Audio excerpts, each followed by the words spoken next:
Hello കൂട്ടുകാരെ, തുരുമ്പിൻ്റെ പുതിയൊരു വീഡിയോയിലേക്ക് എല്ലാവർക്കും സ്വാഗതം. അപ്പോൾ ഇന്ന് നമ്മൾ വീണ്ടും ഒരു ബൈക്കിൻ്റെ വീഡിയോ ആയിട്ടാണ് വന്നേക്കുന്നത്.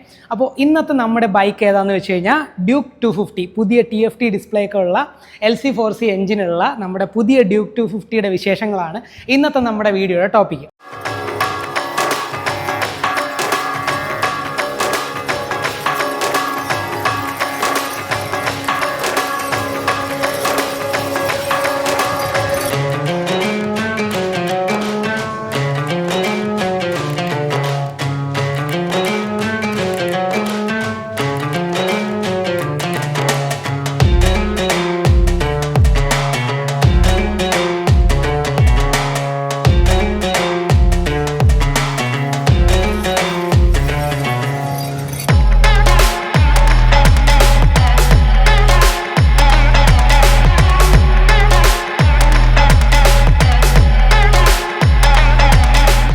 ഓക്കെ, അപ്പോൾ ഞാൻ ഇത്ര എക്സൈറ്റഡ് ആവാനായിട്ടുള്ള കാരണം എന്താണെന്ന് വെച്ച് കഴിഞ്ഞാൽ എനിക്ക് വളരെയധികം ഇഷ്ടപ്പെട്ടൊരു ബൈക്കാണ് ഡ്യൂക്ക് 250 എന്ന് പറയുന്നത്. പണ്ട് തൊട്ടേ 250യോട് ഒരു പ്രത്യേക ഒരു എന്താ പറയുക ഒരു ഇൻട്രസ്റ്റ് ഉണ്ടായിരുന്നു. കാര്യം എന്താണെന്ന് വെച്ച് കഴിഞ്ഞാൽ ഡ്യൂക്ക് ലൈനപ്പിൽ വരുന്ന ബാക്കിയുള്ള വണ്ടികളെക്കാട്ടിലും ഒരു ഡിഫറെൻ്റ് ആയിട്ടുള്ള ഒരു ക്യാരക്ടർ ഉള്ളൊരു വണ്ടിയായിരുന്നു 250 എന്ന് പറയുന്നത്. അതായത് ഇപ്പോൾ 390 200 ഒക്കെ നമ്മൾ നോക്കുകയാണെന്നുണ്ടെങ്കിൽ കുറച്ചുകൂടെ അഗ്രസീവ് ആയിട്ടുള്ള ഒരു ജീൻ അത് പ്രോപ്പറായിട്ട് കാണിക്കുന്നുണ്ട് നമ്മൾ റൈഡ് ചെയ്യുന്ന സമയത്ത്. പക്ഷേ 250യുടെ കേസിലാണെന്നുണ്ടെങ്കിൽ ഒരു ലോ മിഡ് RPMൽ കുറച്ചുകൂടെ കാമായിട്ടുള്ള ഒരു എഞ്ചിനാണ് നമുക്കിവിടെ വരുന്നത്. അപ്പോൾ അത് തന്നെയാണ് എനിക്ക് ഈ വണ്ടിയിലോട്ടുള്ള ഒരു കൂടുതലൊരു അട്രാക്ഷൻ ഉണ്ടാവാനുള്ള മെയിൻ കാരണം. കാര്യം ഞാൻ ചൂസ് ചെയ്യാനായിട്ടിരുന്നൊരു വണ്ടിയായിരുന്നു ഡ്യൂക്ക് 250 എന്ന് പറയുന്നത്. പല കാരണങ്ങളും കൊണ്ട് നടന്നില്ല. ബട്ട് സ്റ്റിൽ ഈ വണ്ടി എപ്പോഴും കാണുന്ന സമയത്ത് ഞാൻ പറയില്ലേ, നമുക്ക് ഒരു സെക്കൻഡ് തോട്ട് വരത്തില്ലേ, ഇത് എടുത്തിരുന്നെങ്കിൽ എന്നുള്ളൊരു സംഭവം വരത്തില്ലേ. അപ്പോൾ അത് വരാറുണ്ട്. അപ്പോൾ അതുകൊണ്ടാണ് ഞാൻ ഇത്ര എക്സൈറ്റഡ് ആയിട്ട് നിൽക്കുന്നത്.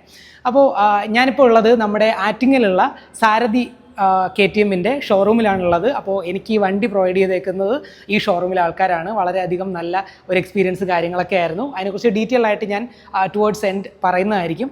അപ്പോൾ ഇപ്പോൾ നമ്മൾ എന്താ ചെയ്യാൻ പോകുന്നതെന്ന് വെച്ച് കഴിഞ്ഞാൽ നമ്മൾ വണ്ടിയുടെ റൈഡ് റിവ്യൂ പാർട്ടിലോട്ടാണ് പോകുന്നത്. അപ്പോൾ നിങ്ങളെല്ലാവരും നേരെ പോയി റൈഡ് റിവ്യൂ പാർട്ട് കണ്ടിട്ട് ഓടിവായോ. Okay, hello guys. അപ്പോൾ നമ്മുടെ കയ്യിൽ നമ്മുടെ പുതിയ ഡ്യൂക്ക് 250 കിട്ടിയിട്ടുണ്ട്. അപ്പോൾ ഇനിഷ്യൽ ഇംപ്രഷൻ എന്താണെന്ന് ചോദിച്ചു കഴിഞ്ഞാൽ പെട്ടെന്ന് ഒരു കുഞ്ഞു വണ്ടിയിലോട്ട് കയറിയൊരു ഫീലാട്ടോ. ബിക്കോസ് എൻ്റെ വണ്ടി അറിയാമല്ലോ, ഒരു ADVന്ന് പെട്ടെന്ന് ഒരു നേക്കഡിലോട്ട് കയറുമ്പോൾ ഉള്ളൊരു ഡിഫറൻസാണ്, വേറൊന്നുമല്ല. അത് പെട്ടെന്ന് എടുത്തറിയുന്നുണ്ട്. അത് യൂഷ്വലി എനിക്ക് നമ്മുടെ FC ഓടിക്കുമ്പോഴും ഇതേ അനുഭവമാണ്. പിന്നെ മറ്റേ നമ്മൾ GSൽ ഓടിക്കുന്ന സമയത്ത് ഈ കട്ടറൊന്നും അറിയത്ത് പോലുമില്ല, അതെടുത്ത് അറിയുന്നുണ്ട്. ഇത് രണ്ടുമാണ് ഇനിഷ്യൽ ഇംപ്രഷനായിട്ട് എനിക്ക് പറയാനുള്ളത്. ഓക്കെ, അപ്പോൾ നമ്മൾ അതിലോട്ട് പോകുന്നില്ല. അപ്പോൾ ഞാൻ നോർമലി ഒരു ADV ആണ് കൂടുതൽ ഓടിച്ചിട്ട് റിവ്യൂവും കാര്യങ്ങളൊക്കെ അപ്ലോഡ് ചെയ്തിട്ടുള്ളത്. അപ്പോൾ ആ ഒരു സ്റ്റൈലിൽ നിന്ന് വ്യത്യാസമായിട്ടായിരിക്കും നമ്മൾ ഇന്ന് നമ്മുടെ റിവ്യൂ പറയാൻ പോകുന്നത്. ഓക്കെ ഗൈസ്, അപ്പോൾ വണ്ടിയുടെ ക്യാരക്ടറിസ്റ്റിക്സിലോട്ട് നമ്മൾ പോവുകയാണെന്നുണ്ടെങ്കിൽ ആദ്യമേ തന്നെ എനിക്ക് പെട്ടെന്ന് നോട്ടീസ് ചെയ്യുന്നൊരു കാര്യമാണെന്ന് വെച്ച് കഴിഞ്ഞാൽ നമ്മുടെ എന്താ പറയുന്നത്, വണ്ടിക്കൊരു ഒരു പഞ്ച് ഉണ്ട് കേട്ടോ. ലോ എൻഡിൽ ഒരു നല്ല ഒരു പിടുത്തം കിട്ടുന്നുണ്ട് വണ്ടിക്ക്. അതെന്തുകൊണ്ടാണെന്ന് വെച്ച് കഴിഞ്ഞാൽ ബെറ്റർ ആയിട്ടുള്ള ഒരു ലോ ആൻഡ് ടോർക്ക് വണ്ടിക്ക് വരുന്നുണ്ട്. ഡ്യൂക്ക് 250യുടെ പ്രീവിയസ് വെർഷൻ്റെ ഒരു പ്രത്യേകത എന്താണെന്ന് വെച്ച് കഴിഞ്ഞാൽ നമുക്കൊരു മിഡും അതുപോലെ തന്നെ ടോപ്പ് എൻഡും അത്യാവശ്യം നല്ല രീതിക്ക് പവർ കയറുന്ന, അത്യാവശ്യം നല്ല രീതിക്ക് എക്സ്പ്ലോർ ചെയ്യാൻ പറ്റുന്ന രീതിക്കുള്ളൊരു എഞ്ചിനായിരുന്നു. പക്ഷേ ഇവിടെ എന്താ ഡിഫറൻസ് എന്ന് വെച്ച് കഴിഞ്ഞാൽ ഇവിടെ SOHC എഞ്ചിനാണ് പ്രൊവൈഡ് ചെയ്തേക്കുന്നത്. അതിനെക്കുറിച്ച് ഡീറ്റെയിൽ ആയിട്ട് ഞാൻ ബൈക്ക് നിർത്തിയിട്ട് നമ്മൾ പറയുന്ന സമയത്ത് പറയും.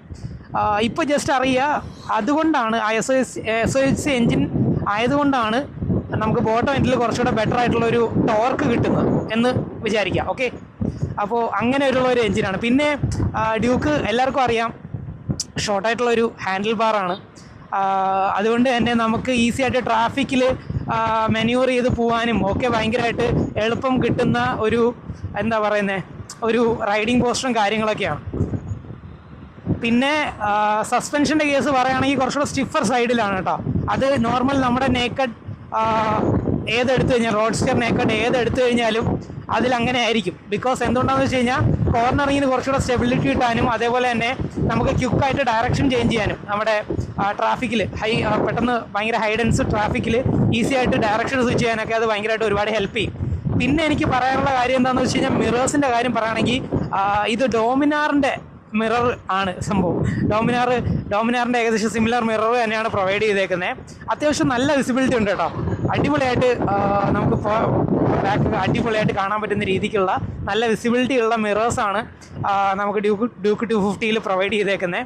പിന്നെ എനിക്ക് എടുത്ത് പറയാനുള്ള കാര്യം എന്താണെന്ന് വെച്ച് കഴിഞ്ഞാൽ വൈബ്രേഷൻസ് ഉണ്ടോ എന്ന് ചോദിച്ചു കഴിഞ്ഞാൽ വൈബ്രേഷൻസ് ഉണ്ട്. നോർമൽ നമ്മൾ ഭയങ്കര അനോയ് ചെയ്യുന്ന രീതിയിലാണെന്ന് പറയാൻ പറ്റില്ല, ബട്ട് സ്റ്റിൽ അറിയാൻ പറ്റുന്നുണ്ട്, ആ ഒരു വൈബ്രേഷൻ ഫീൽ ചെയ്യുന്നുണ്ട് വണ്ടിക്ക്. ഓക്കെ, ഭയങ്കര അനോയ് ചെയ്യുന്ന രീതിക്കുള്ള വൈബ്രേഷൻ ആണെന്ന് വെച്ചാൽ അല്ല എന്ന് പറയേണ്ടി വരും.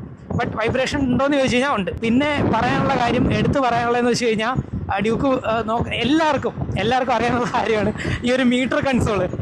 അത് നമ്മൾ ഡ്യൂക്ക് 250 ഇറങ്ങിയ സമയം തൊട്ട് ഒരുപാട് ആൾക്കാർ പറഞ്ഞുകൊണ്ടിരുന്നതായിരുന്നു. എന്ന് വെച്ച് കഴിഞ്ഞാൽ ഒരു TFT മീറ്റർ, ആ 390 മീറ്റർ കൂടെ ഉണ്ടായിരുന്നെങ്കിൽ 250 പോകുന്ന ആൾക്കാരുടെ എണ്ണം കൂടിയനെന്ന് പണ്ടേ ആൾക്കാർ പറയുമായിരുന്നു. അപ്പോൾ അത് ഫൈനലി നമ്മുടെ ആ രോദനം KTM കേട്ടിട്ട് കൊണ്ടുവന്നിട്ടുണ്ട് ഐറ്റം.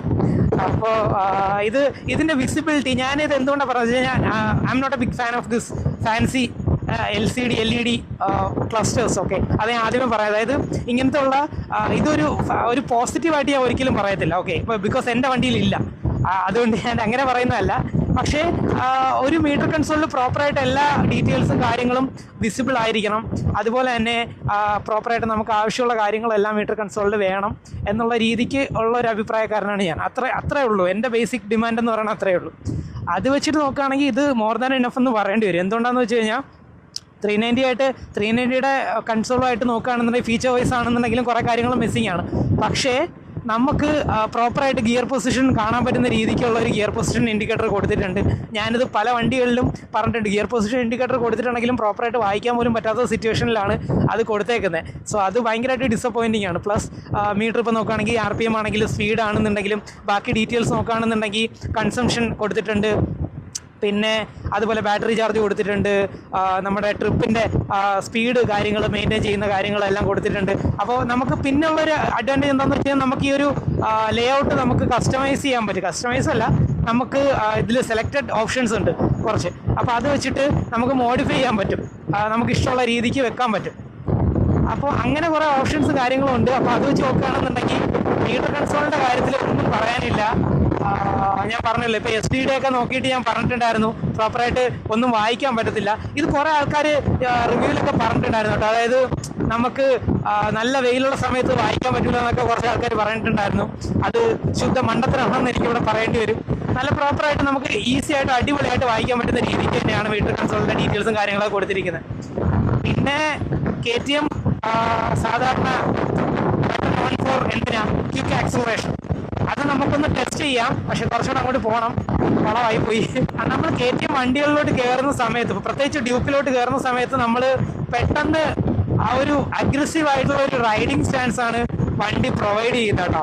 അതായത് നമ്മൾ പ്രോപ്പറായിട്ട് എൽബോയൊക്കെ ഒന്ന് മടക്കിയിട്ടുണ്ടാവും, കൈയൊക്കെ ഒന്ന് മടക്കി കുറച്ച് അഗ്രസീവായിട്ട് മുന്നോട്ടിരുന്ന് കാല് കറക്റ്റായിട്ടൊന്ന് മടക്കി വെക്കാൻ പറ്റുന്ന രീതിക്കുള്ള ഒരു കംഫർട്ടബിൾ ആയിട്ടുള്ള ഒരു പോസ്റ്ററാണ്. നമുക്ക് ഈസി ആയിട്ട് ടാങ്ക് ഹഗ് ചെയ്ത് ഒരു കോൺഫിഡൻസ് കിട്ടും. ഈവൻ കോർണർ ചെയ്യുകയാണെന്നുണ്ടെങ്കിലും നല്ലൊരു കോൺഫിഡൻസ് കിട്ടുന്ന രീതിക്കുള്ള ഒരു പോസ്റ്ററാണ് നമുക്ക് ഈ ഒരു നമ്മുടെ KTM ഡ്യൂക്ക് 250 പ്രൊവൈഡ് ചെയ്തേക്കുന്നത്.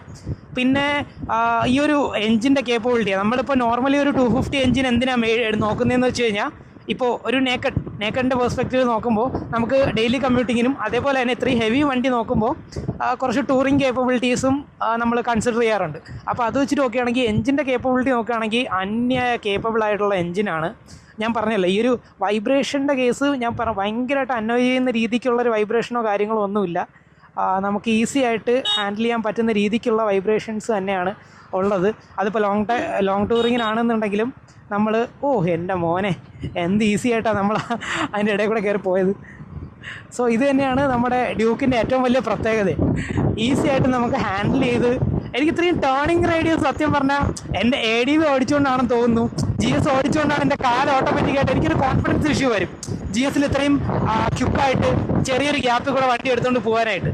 ഇതിനൊരു ഹോൺ അടിച്ചിട്ട് ഈസി ആയിട്ട് ആ ഒരു ടേണിങ് റേഡിയസ് എക്സ്പ്ലോർ ചെയ്ത് നമുക്ക് ഭയങ്കരമായിട്ട് കയറി പോകാൻ പറ്റും കേട്ടോ. അതൊരു ഭയങ്കര ഒരു ഡിഫറെൻ്റ് ആയിട്ടുള്ളൊരു എക്സ്പീരിയൻസ് ആണ്. ഇപ്പോൾ നിങ്ങൾ പെട്ടെന്നൊരു ADV ഭയങ്കര ലോങ് ആയിട്ടുള്ളൊരു വണ്ടി ഓടിച്ചിട്ട് പെട്ടെന്നൊരു നേക്കഡിലോട്ട് സ്വിച്ച് ചെയ്യുമ്പോഴത്തേക്ക് അതും ഏതെങ്കിലും നേക്കഡല്ല, നമ്മുടെ ഡ്യൂക്കിലോട്ട് സ്വിച്ച് ചെയ്യുമ്പോഴത്തേക്ക് നമുക്ക് ഈസി ആയിട്ട് അറിയാൻ പറ്റുന്നൊരു കാര്യമാണ് ഈ ഒരു ക്വിക്കായിട്ടുള്ള ഡയറക്ഷൻ ചേഞ്ചും അതേപോലെ തന്നെ മാനുവറിങ് കേപ്പബിലിറ്റീസ് ഡ്യൂക്കിൻ്റെ.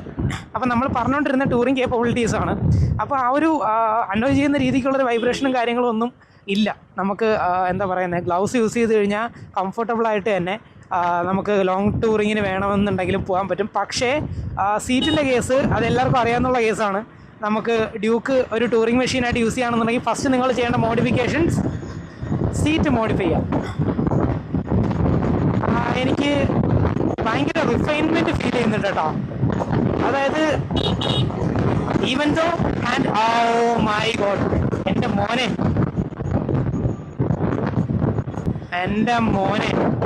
ആ ലോ ബോട്ടം എൻഡിലെ വൈബ്രേഷൻസ് ഉണ്ടല്ലോ, നമ്മുടെ മിഡ് RPM കയറുന്ന സമയത്ത് അങ്ങ് അപ്രത്യക്ഷമാവുന്ന രീതിയിലാണ് കേട്ടോ നമുക്ക് എക്സ്പീരിയൻസ് ചെയ്യാൻ പറ്റുന്നത്. ഒരു രക്ഷയില്ല. അന്യായ ഒരു ഒരു ഒരു ഒരു എന്താ പറയുന്നത്, ഒരു അഡ്രിനാലിൻ റഷായിരുന്നു. ഈ ഒരു ബോട്ടം എൻഡിലുള്ള വണ്ടിയുടെ ക്യാരക്ടറേ അല്ല കേട്ടോ ഒരു മിഡ് RPM കയറുമ്പോൾ വണ്ടിക്കുള്ളത്. ഇത് ഓൾറെഡി എല്ലാവരും പറയുന്ന ഇതാണ്, നമ്മുടെ ഒരു കാമായിട്ടുള്ള ഒരു നേച്ചറുള്ളൊരു വണ്ടിയാണ് നമ്മുടെ എന്താ പറയുന്നത്, നമ്മുടെ 250 എന്ന് പറയുന്നത്. അതുകൊണ്ടാണ് ഈ ഒരു വണ്ടീനെ ഒരുപാട് ആൾക്കാർക്ക് ഇഷ്ടം. നമ്മൾ GS പറന്നാണ് ഈ ഒരു കയറ്റമൊക്കെ കയറിക്കൊണ്ട് പോകുന്നത് കേട്ടോ. പക്ഷെ ഇതിൽ കയറുന്ന സമയത്ത് ആ ഒരു സ്റ്റിഫ് സസ്പെൻഷൻ ആയതുകൊണ്ട് തന്നെ ആ ഒരു കയറ്റമൊക്കെ അറിയുന്നുണ്ട്, റോഡിലെ ചെറിയ ബമ്പിനെസ്സും കാര്യങ്ങളൊക്കെ അറിയുന്നുണ്ട്. പക്ഷെ അത് ഭയങ്കരമായിട്ട് ഫണ്ണായിട്ട് നമ്മൾ അഗ്രസീവായിട്ട് ഓടിക്കുമ്പോൾ അതൊക്കെ ഒന്ന് എൻജോയ് ചെയ്യാനായിട്ട് തോന്നുന്ന രീതിക്കാണ് എനിക്ക് ഫീൽ ചെയ്തിട്ടുള്ളത് കേട്ടോ. അപ്പോൾ എൻ്റെ മോനെ കോർണറിങ് വണ്ടിയുടെ ലീൻ ആംഗിളും കാര്യങ്ങളൊക്കെ ഒന്നും പറയാനില്ല കേട്ടോ. പിന്നെ സാധാ ഡ്യൂക്ക് പോലെ തന്നെ ത്രോട്ടിൽ റെസ്പോൺസ് അന്യായ ത്രോട്ടിൽ റെസ്പോൺസ് ആണ്. പക്ഷെ കുറച്ചുകൂടെ ലീനിയറാണ് പവർ ഡെലിവറി എന്ന് പറയേണ്ടി വരും.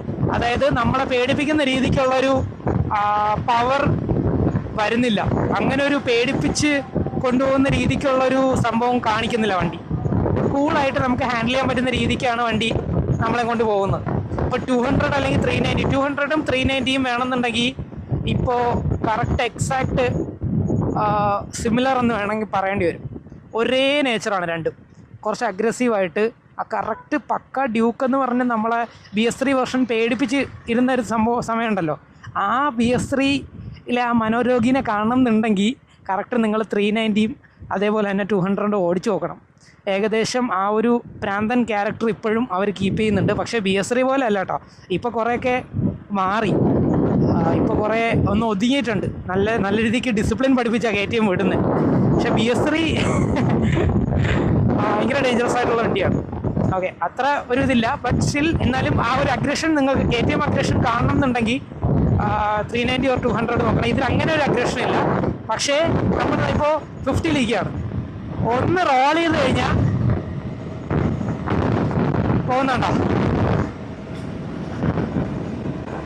ഹോണിൻ്റെ കാര്യം നോക്കുകയാണെങ്കിൽ ഓക്കെ, ഹോൺ എനിക്ക് ഭയങ്കരമായിട്ട് ഇഷ്ടപ്പെട്ടില്ല കേട്ടോ. ഹോണൊരു നോർമൽ ഹോൺ അത്രേ ഉള്ളൂ. എനിക്ക് നമ്മുടെ ലോ എൻഡിലെ ഒരു പഞ്ച് എനിക്ക് ഭയങ്കരമായിട്ട് ഇഷ്ടപ്പെടുന്നുണ്ട് കേട്ടോ. ബിക്കോസ് വണ്ടി നമ്മുടെ കയ്യിലാണ് എന്നുള്ള ഒരു ഫീല് വരുന്നില്ല. ഇപ്പോൾ ഈവൻ പഴയ ADV ഓടിക്കുന്ന സമയത്ത് ഞാൻ പറഞ്ഞിട്ടുണ്ടായിരുന്നു, നമുക്ക് ആ ഒരു ഫീല് വരത്തില്ല. എന്താ സംഭവം എന്ന് വെച്ച് കഴിഞ്ഞാൽ ഒരു കണക്ഷൻ, വണ്ടിയും നമ്മളായിട്ടുള്ളൊരു കണക്ഷൻ പെട്ടെന്ന് വിട്ടുപോകുന്ന പോലത്തെ ഒരു ഫീല് വരും. പക്ഷേ ഇത് മോനെ ആ ഒരു ബോട്ടം എന്നുള്ള ടോർക്ക് എനിക്ക് ഭയങ്കരമായിട്ട് പേഴ്സണലി ഞാൻ പ്രിഫർ ചെയ്യുന്നൊരു സംഭവമാണ്. എനിക്ക് ഭയങ്കരമായിട്ട് ഇഷ്ടപ്പെടുന്നുണ്ട് കേട്ടോ. ബട്ട് സ്റ്റിൽ ഈ ബോട്ടം എൻഡിലെ ഒരു പ്രശ്നം ഞാൻ പറഞ്ഞില്ല, ആ ഒരു വൈബ്രേഷനാണ്. SHC engine can help it, നമുക്കൊന്നും പറയാൻ പറ്റത്തില്ല. അപ്പോൾ ഒന്ന് കിട്ടുമ്പോൾ അതിനനുസരിച്ച് വേറൊരു കാര്യം നമ്മൾ കോംപ്രമൈസ് ചെയ്യേണ്ടി വരും എന്ന് പറയത്തില്ലേ, അതേപോലെ അങ്ങ് പ്രതീക്ഷിച്ചാൽ മതി. പക്ഷെ അങ്ങനെ അന്വയ ചെയ്യുന്ന രീതിക്കൊന്നുള്ള പ്രശ്നമൊന്നുമില്ല കേട്ടോ. ഈവൻ ഗ്ലൗസ് യൂസ് ചെയ്താൽ നമുക്ക് ഈസി ആയിട്ട് അത് ഓവർകം ചെയ്യാവുന്നതാണ്.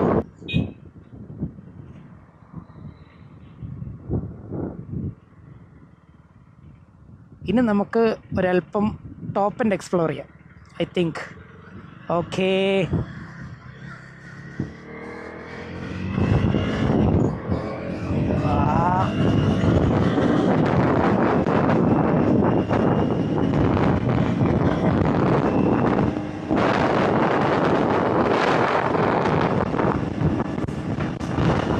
എൻ്റെ മോനെ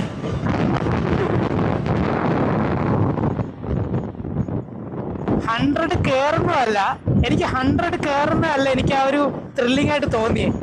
എനിക്ക് ആ 100 കയറിയിട്ട് നമ്മൾ സ്റ്റോപ്പ് ചെയ്തോണ്ടോ, എനിക്ക് അതാണ് ഏറ്റവും ത്രില്ലിംഗ് ആയിട്ട് തോന്നിയത്. അടിപൊളിയായിട്ട് സ്റ്റോപ്പ് ചെയ്യുന്നുണ്ടോ. ഈവൻ വീലിൻ്റെ സൈഡിൽ നിന്നാണെങ്കിലും നല്ലൊരു ഇത് തരുന്നുണ്ട്, നല്ലൊരു റോഡ് ഗ്രിപ്പ് പ്രൊവൈഡ് ചെയ്യുന്നുണ്ട്.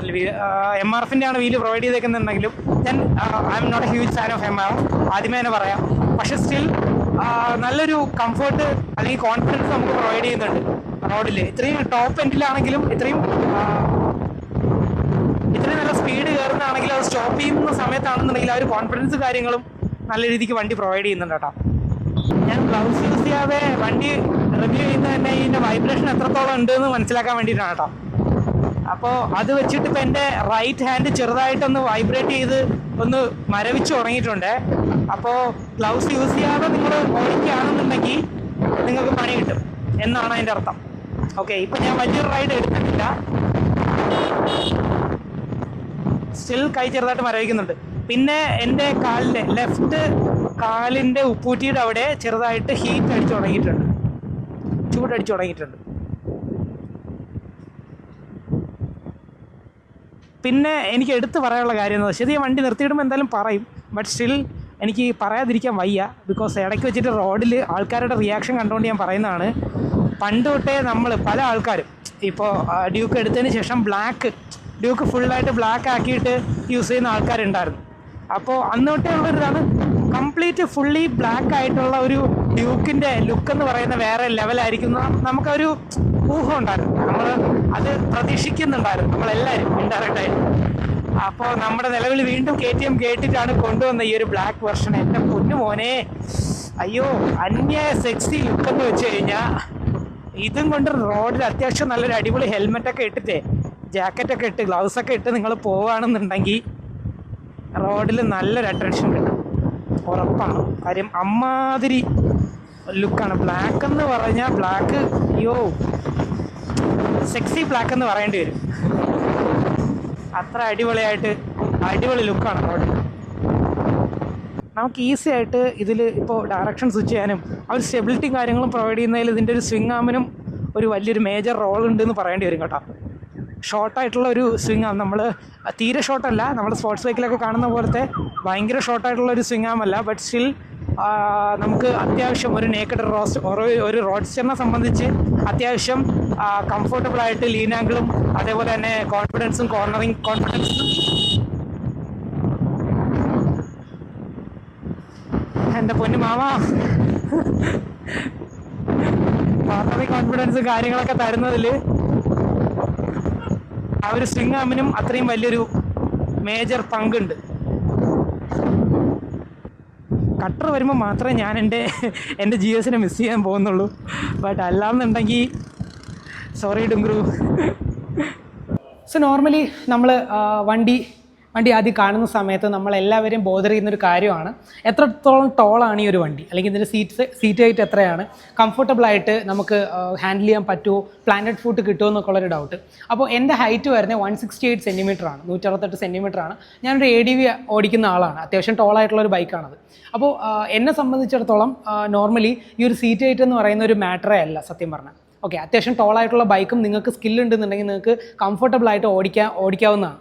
പക്ഷേ ഇപ്പോൾ ടോളായിട്ടുള്ളൊരു ബൈക്ക് നിങ്ങൾ ചൂസ് ചെയ്യുകയാണെന്നുണ്ടെങ്കിൽ സ്റ്റാർട്ടിങ്ങിൽ നിങ്ങൾക്കത് കുറച്ച് നിങ്ങളെ ബോധർ ചെയ്യും. പല കണ്ടീഷൻസിൽ ഇപ്പോൾ ചില സ്ഥലത്ത് നമ്മൾ കൊണ്ട് നിർത്തിയിട്ടൊക്കെ എടുക്കുന്ന സമയത്ത്, അല്ലെങ്കിൽ വണ്ടി ഹാൻഡിൽ ചെയ്യുന്ന സമയത്ത്, നമ്മൾ ഉരുട്ടി മാറ്റുന്ന സമയത്തൊക്കെ കുറച്ച് സ്ട്രഗിൾ ചെയ്യേണ്ടി വരും. പക്ഷേ അതൊരു 1 മാസം 1.5 മാസം പേഴ്സണൽ എക്സ്പീരിയൻസ് എന്ന് ഞാൻ പറയുന്നതാണ്. ആ ഒരു മാസം 1.5 മാസം കഴിയുന്ന സമയത്ത് നമ്മൾ ആ വണ്ടിയായിട്ട് അഡാപ്റ്റായി പിന്നെ യാതൊരു പ്രശ്നം ഉണ്ടാക്കാറില്ല. ഓക്കെ, സോ അതുകൊണ്ട് നിങ്ങൾക്കിപ്പോൾ ഒരു വണ്ടി എടുക്കാൻ അത്രയ്ക്ക് ആഗ്രഹമുള്ള ആളാണ്. ഇപ്പോൾ എൻ്റെ അടുത്ത് ചോദിക്കുന്ന ആൾക്കാരുണ്ട്, അതായത് കുറച്ച് അത്ര ഹൈറ്റേ ഉള്ളൂ, അപ്പോൾ ADV 390 എടുക്കാൻ പറ്റുമോ, അല്ലെങ്കിൽ ടോളായിട്ടുള്ളൊരു വണ്ടി എടുക്കാൻ പറ്റുമോ എന്നൊക്കെ ചോദിക്കുന്ന ആൾക്കാരുണ്ട്. അപ്പോൾ അതൊരു ഫാക്ടറേ അല്ല എന്ന് പറയേണ്ടി വരും. സ്റ്റാർട്ടിങ്ങിൽ യെസ് ഒരു ഫാക്ടറാണ്, പക്ഷെ അത് കഴിഞ്ഞിട്ട് അതുമായിട്ട് നമ്മൾ അഡാപ്റ്റായി പോകും. സോ ഞാനിത് എന്തിനാണ് പറയുന്നത് വെച്ച് കഴിഞ്ഞാൽ, സീറ്റ് ഹൈറ്റ് എന്തുകൊണ്ട് പറയുന്നു എന്ന് വെച്ച് കഴിഞ്ഞാൽ, ചില ആൾക്കാരൊക്കെ പ്ലാന്റഡ് ഫുഡ് വേണം, അല്ലെങ്കിൽ പ്ലാന്റഡ് ഫുഡ് തരുന്ന ഒരു കോൺഫിഡൻസ് ഉണ്ട് സ്റ്റാർട്ടിങ്ങിൽ തന്നെ. അപ്പോൾ അതിന് വേണ്ടി അത് എത്രത്തോളം തരുന്നുണ്ട് എന്നറിയാൻ വേണ്ടിയിട്ട് മാത്രമാണ് സീറ്റ് ഹൈറ്റ് ഇവിടെ ഒരു ഫാക്ടറായിട്ട് പറയുന്നത്. സോ വണ്ടിയിലോട്ട് കയറിയിരിക്കുന്ന സമയത്ത് ഞാൻ നേരത്തെ പറഞ്ഞല്ലോ 168 സെൻറ്റിമീറ്റേഴ്സാണ് എൻ്റെ ഹൈറ്റ് വരുന്നത്. എനിക്ക് പ്ലാന്റഡ് ഫുഡ് ആണോ എന്ന് ചോദിച്ചു കഴിഞ്ഞാൽ ഓൾമോസ്റ്റ് പ്ലാന്റഡ് ഫുഡ്, അത് കുറച്ച് കയറി ഇരുന്ന് കഴിഞ്ഞാൽ കറക്റ്റ് പ്ലാന്റഡ് ഫുഡ് കിട്ടും. ഓക്കെ, അപ്പോൾ കംഫർട്ടബിൾ ആയിട്ട് എനിക്കിരിക്കാം. ഇനി റൈഡിങ് സ്റ്റാൻസ് നോക്കുകയാണെന്നുണ്ടെങ്കിൽ എനിക്ക് തോന്നുന്നത് ഒരു 170 170 സെൻറ്റിമീറ്റേഴ്സ് വരെയുള്ള ആൾക്കാരൊക്കെ ഈ ഒരു പ്രോപ്പർ കറക്റ്റ് നമുക്ക് ടക്ക് ചെയ്ത് കറക്റ്റ് ടാങ്ക് ഗ്രാബ് ചെയ്ത് ഇതുപോലെ ഹഗ് ചെയ്തിരിക്കാൻ പറ്റുന്ന രീതിക്കുള്ള ഒരു കംഫർട്ടബിൾ ആയിട്ടുള്ള പോസ്റ്റർ ആയിരിക്കും. പക്ഷേ എബോവ് 170 ഉള്ള ആൾക്കാരൊക്കെ എന്താ പ്രശ്നം എന്ന് വെച്ച് കഴിഞ്ഞാൽ ഈ കാല് മടക്കുന്നത് കുറച്ചുകൂടെ സ്പോട്ടി ആയിട്ടുള്ളൊരു പോസ്റ്ററിലോട്ട് പോകും. അപ്പോൾ അങ്ങനെയുള്ളവർക്ക് വേണ്ടിയിട്ട് കുറച്ചുകൂടെ ടോളായിട്ടുള്ളൊരു സീറ്റ് ഹൈറ്റ് KTM പ്രൊവൈഡ് ചെയ്തിട്ടുണ്ട്. സോ അതുകൊണ്ട് അങ്ങനെയുള്ള ആൾക്കാരാണ് നിങ്ങളെന്നുണ്ടെങ്കിലും ഒട്ടും പേടിക്കേണ്ട ആവശ്യമില്ല. ഇനി രണ്ടാമത്തെ കാര്യം പറയാനുള്ളത് എന്താണെന്ന് വെച്ച് കഴിഞ്ഞാൽ ഞാനിവിടെ ഇരുന്നതിന് ശേഷം നോക്കുന്ന സമയത്ത് ഇപ്പോൾ എൻ്റെ കറക്റ്റ് റൈഡിങ് പോസ്റ്റർ നോക്കുകയാണെന്നുണ്ടെങ്കിൽ അത്യാവശ്യം പ്രോപ്പറായിട്ട് കംഫർട്ടബിളായിട്ട് ഹാൻഡിൽ ചെയ്യാൻ പറ്റുന്ന രീതിക്കുള്ള ഷോർട്ട് ആയിട്ടുള്ള ഒരു ഹാൻഡിൽ ബാറാണ് കൊടുത്തേക്കുന്നത്. ഷോർട്ട് ഹാൻഡിൽ ബാറിൻ്റെ അഡ്വാൻറ്റേജ് എന്താണെന്ന് വെച്ച് കഴിഞ്ഞാൽ ഈസി ആയിട്ട് നമുക്ക് ഫ്ലിക്ക് ചെയ്യാനായിട്ട് ഭയങ്കരമായിട്ട് കംഫർട്ടബിൾ ആയിരിക്കും. അതായത് ഹെവി ട്രാഫിക്കിൽ റൈഡ് റിവ്യൂ കണ്ട സമയത്ത് നിങ്ങൾക്ക് മനസ്സിലായിട്ടുണ്ടാവും, കുറച്ച് അത്യാവശ്യം ട്രാഫിക്കുള്ള കണ്ടീഷൻസിലാണെന്നുണ്ടെങ്കിൽ നമുക്ക് ഈസി ആയിട്ട് കോൺഫിഡൻ്റ് ആയിട്ട് ഇത് അതിനിടയിൽ കൂടെ കയറി പോകും. പക്ഷേ ഇപ്പോൾ ഞാൻ പറഞ്ഞല്ലോ, ഇപ്പോൾ എൻ്റെ ഒരു ADV ഓടിക്കുന്നുള്ള ആൾ എന്നുള്ള നിലയ്ക്ക് ഞാൻ പറയുന്നത് വെച്ച് കഴിഞ്ഞാൽ വൈഡ് ആയിട്ടുള്ള ഹാൻഡിൽ ബാർ വരുന്ന സമയത്ത് ഓഫ് റോഡ് കണ്ടീഷൻസിൽ അത് നമുക്ക് ഒരുപാട് ഹെൽപ്പ് ചെയ്യും. എന്തുകൊണ്ടാണ്? ബിക്കോസ് നമുക്ക് അത്യാവശ്യം നല്ല രീതിക്ക് വൈഡായിട്ട് ഹാൻഡിൽ ചെയ്യാനും ഇപ്പോൾ ഒരു ഒബ്സ്ട്രക്കിൾ വല്ല ഉണ്ടെന്നുണ്ടെങ്കിൽ അതിനെ ടാക്കിൾ ചെയ്യാനും ഒക്കെ ഈസി ആയിട്ട് പറ്റുന്ന രീതിക്കുള്ളൊരു പോസ്റ്റർ ആയിരിക്കും. അതുപോലെ തന്നെ സാഡ്ലിംഗ് ചെയ്യുന്ന സമയത്താണെന്നുണ്ടെങ്കിലും വൈഡ് ഹാൻഡിൽ ബാർ തരുന്നൊരു കോൺഫിഡൻസ് കാര്യങ്ങളുണ്ട്. പക്ഷേ ഒരു നേക്കഡിനെ സംബന്ധിച്ചിടത്തോളം ഹാൻഡിൽ ബാർ വൈഡ് ആവണമെന്നില്ല. ഹാൻഡിൽ ബാർ ഷോർട്ട് ആയി കഴിഞ്ഞാൽ നമുക്ക് ഈസി ആയിട്ട് ട്രാഫിക്കിനിടയിൽ കൂടെ പോകാൻ പറ്റുള്ളൂ. ടോൾ ഹാൻഡിൽ ബാർ ഉള്ള സമയത്ത് ഇപ്പോൾ നമ്മളൊരു ഇടുങ്ങിയ വഴി കൂടെ പോകുകയാണെന്നുണ്ടെങ്കിൽ ചിലപ്പോൾ നമുക്ക് ഡൗട്ട് ഉണ്ടാവും, ഇത് കയറി പോവുമോ, അല്ലെങ്കിൽ ഇത് കുറച്ച് കോൺഫിഡൻസ് ഇഷ്യൂ വരും അവിടെ. പക്ഷേ ഇതാണെന്നുണ്ടെങ്കിൽ ഈസി ആയിട്ട് ഏത് വഴി കൂടെ ആണെങ്കിലും നമുക്ക് ഈസി ആയിട്ട് കൊണ്ടുപോകാൻ പറ്റും. പിന്നെ അത്യാവശ്യം അടിപൊളിയായിട്ടുള്ള ഒരു ടേണിംഗ് റേഡിയസ് ഉണ്ട്. അത് തന്നെ ഭയങ്കരമായിട്ട് ഞാൻ ഓടിക്കുന്ന സമയത്താണെങ്കിലും എന്താ പറയുന്നത്, ഭയങ്കരമായിട്ട് എക്സ്പ്ലോർ ചെയ്യാൻ ആഗ്രഹിച്ച ഒരു സംഭവമാണ്. ഭയങ്കരമായിട്ട് ഹാൻഡിൽ ബാർ തിരിയുന്നതുകൊണ്ട് തന്നെ അത്യാവശ്യം കംഫർട്ടബിളായിട്ട് നമുക്ക് കോർണേഴ്സും കാര്യങ്ങളൊക്കെ എടുക്കാനും അതേപോലെ തന്നെ ടേൺ ചെയ്യാനും യൂ ടേൺ ഒക്കെ എടുക്കാനാണെങ്കിലും വളരെയധികം കംഫർട്ടബിൾ ആയിട്ടുള്ളൊരു ഹാൻഡിൽ ബാർ പൊസിഷനിലാണ് വരുന്നത്. അപ്പോൾ ചുരുക്കി പറഞ്ഞാൽ നമുക്ക് ഈ ഒരു പോസ്റ്റർ അത്യാവശ്യം അഗ്രസീവായിട്ടുള്ള എന്താ പറയുന്നത് ഒരു ഹൈവേ ഒക്കെ എക്സ്പ്ലോർ ചെയ്യാൻ പറ്റുന്ന രീതിക്ക്, ടോപ്പ് എൻഡ് ഒക്കെ എക്സ്പ്ലോർ ചെയ്യാൻ പറ്റുന്ന രീതിക്കുള്ളൊരു റൈഡിംഗ് പോസ്റ്ററാണ് നമുക്ക് KTM 250 പ്രൊവൈഡ് ചെയ്തേക്കുന്നത്. ഓക്കെ, അപ്പോൾ നോർമലി നമ്മളൊരു നേക്കഡ് ചൂസ് ചെയ്യുമ്പോൾ അല്ലെങ്കിൽ ഒരു റോഡ്സ്റ്റർ ചൂസ് ചെയ്യുന്നത് എന്തിനാണെന്ന് വെച്ച് കഴിഞ്ഞാൽ നമ്മുടെ ഡെയിലി കമ്മ്യൂട്ടിങ്ങിനും അതുപോലെ തന്നെ കുറച്ചുകൂടെ ഹയർ CC, അതായത് ഒരു എബോ 200 cc വണ്ടി നമ്മൾ എടുക്കുന്നത് എന്തിനാണെന്ന് വെച്ച് കഴിഞ്ഞാൽ കുറച്ചുകൂടെ ടൂറിങ് കേപ്പബിലിറ്റീസ് എക്സ്പ്ലോർ ചെയ്യാൻ വേണ്ടിയിട്ടും കൂടിയാണ്. അപ്പോൾ ആ ഒരു ആസ്പെക്റ്റ് നമ്മളിവിടെ നോക്കുന്ന സമയത്ത് ഏറ്റവും ഇമ്പോർട്ടൻ്റ് ആയിട്ടുള്ളൊരു സംഭവമാണ് നമ്മുടെ കംഫർട്ട് എന്ന് പറയുന്ന ഒരു ഫാക്ടർ. അപ്പോൾ കംഫർട്ട് റൈഡിംഗ് പോസ്റ്റർ ഞാൻ നേരത്തെ പറഞ്ഞല്ലോ, അത്യാവശ്യം ടോളായിട്ടുള്ള ഒരാളാണെന്നുണ്ടെങ്കിൽ കുറച്ചുകൂടെ സ്പോട്ടി ആയിട്ടുള്ളൊരു റൈഡിംഗ് സ്റ്റാൻസ് ആയിരിക്കും വരുന്നത്. ബട്ട് സീറ്റിൻ്റെ കേസ് പറയുകയാണെന്നുണ്ടെങ്കിൽ നോർമലി നമ്മളിപ്പോൾ KTMൻ്റെ ഇപ്പോൾ ഈവൻ ADV 390 എടുത്ത് നോക്കിക്കഴിഞ്ഞാലും അത് കുറച്ചുകൂടെ ടൂറിങ്ങിന് ഫോക്കസ് ചെയ്യുന്ന അല്ലെങ്കിൽ ടൂറിങ്ങും അഡ്വഞ്ചറും ഫോക്കസ് ചെയ്യുന്ന ഒരു മെഷീനാണ്. സ്റ്റിൽ അതിന് കൊടുത്തേക്കുന്ന ഒരു സീറ്റ് എന്ന് പറയുന്നത് കുറച്ചുകൂടെ സ്ലീക്ക് ആയിട്ടുള്ള കുറച്ച് ഹാർഡായിട്ടുള്ള സീറ്റാണ്. അപ്പോൾ ഇതിലെന്തുകൊണ്ടാണ് നമ്മളിപ്പോൾ ഒരു ഹാർഡായിട്ടുള്ള അല്ലെങ്കിൽ ഒരു സ്ലീക്ക് ആയിട്ടുള്ള ഡിസൈൻ വരുന്നതെന്ന് വെച്ച് കഴിഞ്ഞാൽ ഈ ഒരു ഹോൾ ഡിസൈൻ ഉണ്ടല്ലോ, ലേസർ കട്ട് ആ ഒരു ഡിസൈനിന് അതേപോലെ കോംപ്ലിമെൻറ്റ് ചെയ്യുന്ന രീതിക്കാണ് സത്യം പറഞ്ഞാൽ ഈ ഒരു സീറ്റ് പ്രൊവൈഡ് ചെയ്തേക്കുന്നത്. അപ്പോൾ നമുക്കിപ്പോൾ ടൂറിങ് കൂടുതൽ എക്സ്പ്ലോർ ചെയ്യാൻ ആഗ്രഹമുള്ള ആളാണെന്നുണ്ടെങ്കിൽ നിങ്ങൾക്കൊരു സീറ്റ് മോഡിഫിക്കേഷൻസ് ജെൽ സീറ്റൊക്കെ വെക്കുകയാണെന്നുണ്ടെങ്കിൽ കംഫർട്ടബിളായിട്ട് ടൂർ ചെയ്യാൻ ഒരു ടൂറിംഗ് മെഷീനായിട്ടും ഇത് യൂസ് ചെയ്യാവുന്നതാണ്. പിന്നെ നമുക്കറിയാലോ ടോപ്പ് റാക്ക് അതുപോലെ തന്നെ സാഡിൽ സ്റ്റേ കാര്യങ്ങളൊക്കെ വെക്കണം എന്നുണ്ടെങ്കിൽ ഒരു എക്സ്ട്രാ മോഡിഫിക്കേഷൻസ് കാര്യങ്ങൾ വെക്കുകയാണെന്നുണ്ടെങ്കിൽ കംഫർട്ടബിളായിട്ട് നമുക്ക് ടൂർ ചെയ്യാനും കൂടെ പറ്റുന്ന രീതിക്കുള്ള ഒരു അടിപൊളി മോട്ടോർ സൈക്കിളാണ് KTMൻ്റെ ഡ്യൂക്ക് 250 എന്ന് പറയേണ്ടി വരും. എന്തുകൊണ്ടാണ് എടുത്ത് പറയുന്നത് വെച്ച് കഴിഞ്ഞാൽ ഈ ഒരു 250 cc എഞ്ചിൻ ഉണ്ടല്ലോ, അത് അടിപൊളിയായിട്ട് നമുക്കിപ്പോൾ ഒരു ടൂറിംഗ് കേപ്പബിലിറ്റി എക്സ്പ്ലോർ ചെയ്യുന്ന കേസ് പറയുകയാണെന്നുണ്ടെങ്കിൽ ഒരു 80 to 100 സ്പീഡിൽ അടിപൊളിയായിട്ട് ക്രോസ് ചെയ്ത് പോകാൻ പറ്റുന്ന രീതിക്കുള്ള ഒരു കംഫർട്ടബിൾ ആയിട്ടുള്ള റിഫൈൻഡ് ആയിട്ടുള്ള ഒരു എഞ്ചിനാണ് KTM ഈ ഒരു വണ്ടിയിൽ പ്രൊവൈഡ് ചെയ്തേക്കുന്നത്. സോ ഈ ഒരു സീറ്റിൻ്റെ കേസ് ചെറുതായിട്ട് മോഡിഫിക്കേഷൻസ് വരുത്തി കഴിഞ്ഞാൽ നിങ്ങൾക്ക് ലോങ് ടൂർ ചെയ്യുന്ന സമയത്ത് കുറച്ചുകൂടെ കംഫർട്ടബിൾ ആയിട്ട് പോകാൻ പറ്റും. അപ്പോൾ ഇത്രയും പവർഫുൾ ആയിട്ടുള്ളൊരു വണ്ടിയിൽ നമ്മൾ ഏറ്റവും കൂടുതൽ എക്സ്പെക്ട് ചെയ്യുന്നതാണ് അതിൻ്റെ ഒരു സ്റ്റോപ്പിംഗ് പവർ. അതായത് നമ്മളിപ്പോൾ ഒരു നല്ല സ്പീഡിൽ പോയിക്കൊണ്ടിരിക്കുന്ന സമയത്താണെന്നുണ്ടെങ്കിലും അത്രയും കംഫർട്ടബിളായിട്ട് ആ ഒരു മെഷീൻ നമുക്ക് സ്റ്റോപ്പ് ചെയ്യാനും കൂടെ പറ്റും എന്നുള്ളൊരു കോൺഫിഡൻസ് ഉണ്ടെങ്കിലേ നമുക്കത് കംഫർട്ടബിളായിട്ട് റൈഡ് ചെയ്യാൻ പറ്റുള്ളൂ എന്നാണ് എൻ്റെ ഒരു പേഴ്സണൽ ഒപ്പീനിയൻ.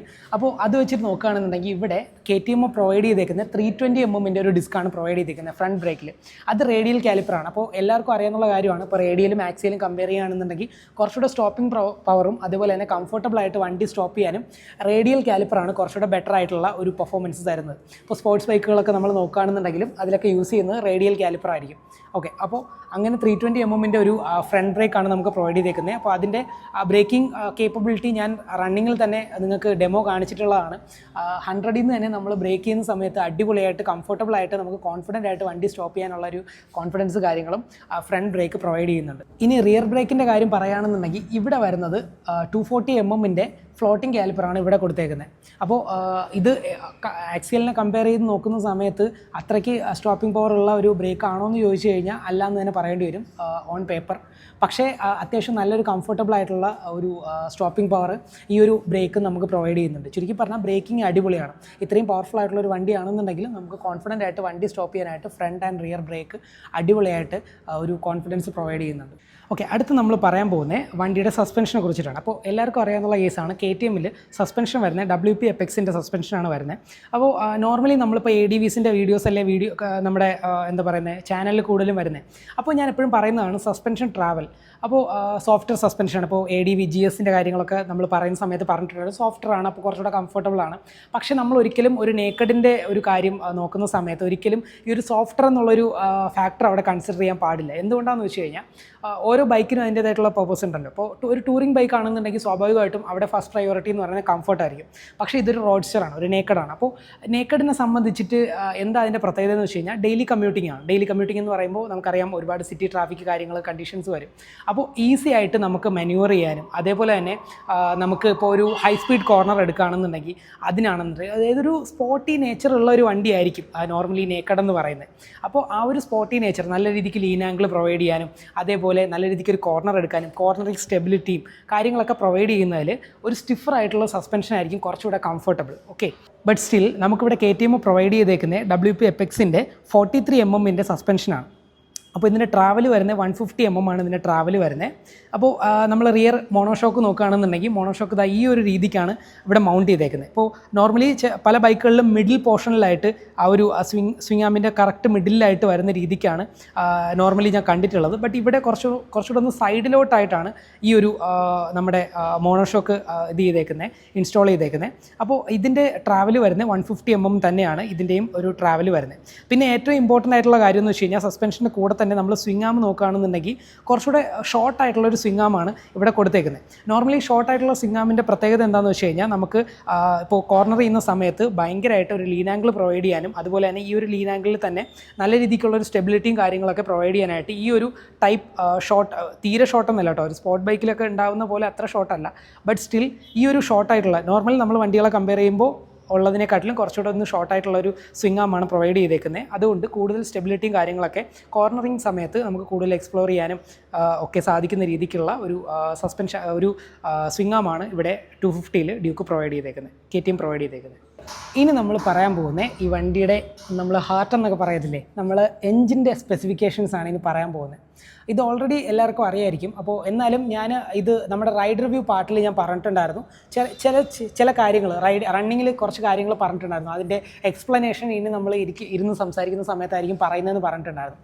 അപ്പോൾ അതിലോട്ടാണ് നമ്മളിനി പോകുന്നത്. ഫസ്റ്റ് നിങ്ങൾ മനസ്സിലാക്കാനുള്ളത് ഇതൊരു LC4C എഞ്ചിനാണ്. LC4C എന്ന് പറയുമ്പോൾ നമ്മുടെ liquid cooled 4 stroke compact light weight എഞ്ചിനാണ് ഈ ഒരു വണ്ടിക്ക് KTM പ്രൊവൈഡ് ചെയ്തേക്കുന്നത്.